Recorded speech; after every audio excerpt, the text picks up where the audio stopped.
Thousands of years ago, this land was covered with ice, called glaciers. It was a very bleak and forsaken area.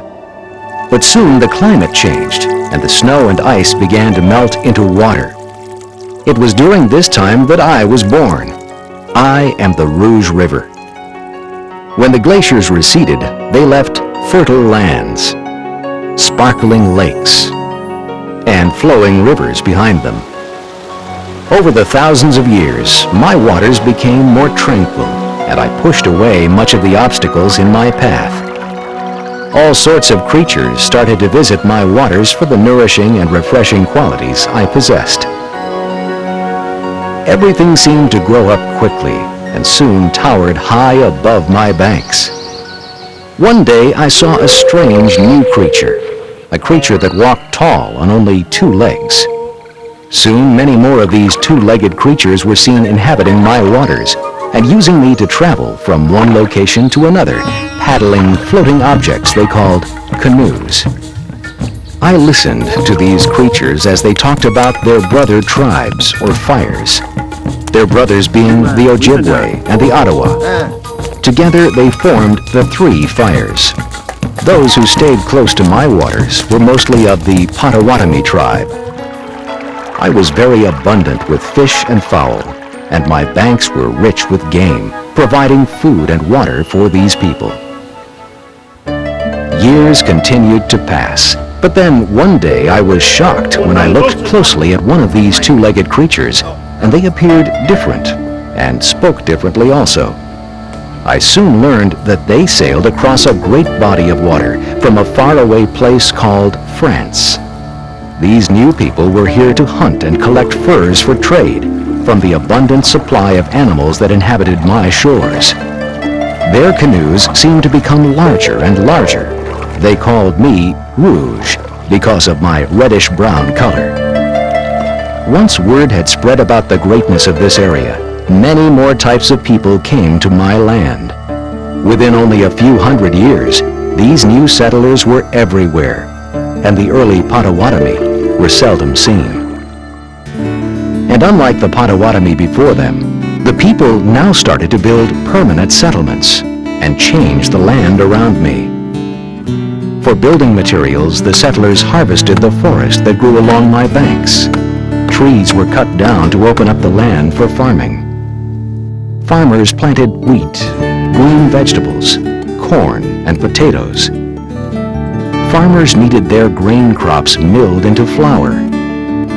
Where my waters ran the fastest, they built mills to harness my power.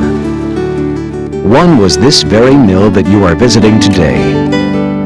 The first mill built at this site was a grist mill, constructed back in the early 1800s. By 1863, after a fire, the mill was rebuilt, the one you are in now. My flow of water made these mills come to life, just as it has given life to the many plants and people in this area. The farmers used the river to help with their livelihood, watering animals and crops. Children always enjoyed playing in and around my waters.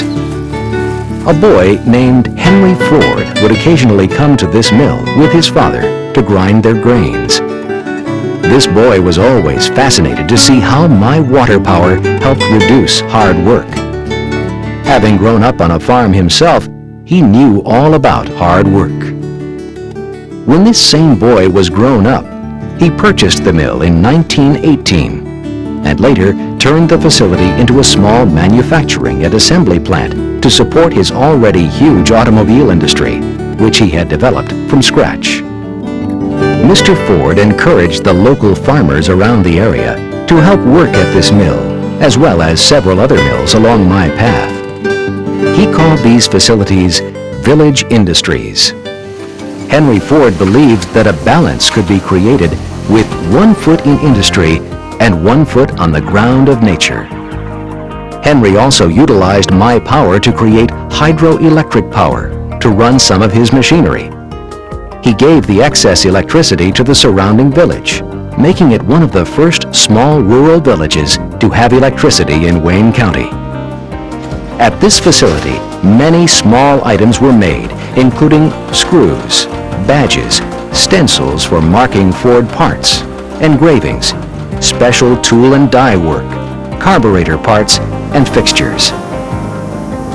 During World War II in the 1940s, this facility was given the task to supply all Ford war factories with new security ID badges. In 1948, Wayne County acquired this mill from the Ford Motor Company to be part of a parkway system. This mill was then dedicated as one of Michigan's first nature centers in 1956. The site included many exhibits, plus a petting zoo. In 1962, a nature preserve was established. In 1967, this facility was designated a historical site by the state of Michigan. After the Nature Center closed in 1979 due to lack of funding, the Wayne County Parks Department eventually decided to use the mill for its headquarters, and slowly renovation began. My waters have traveled through time and have experienced many exciting transitions. I believe my future is connected to yours, and I challenge you to learn from my rich history as you experience the heritage of Nankin Mills.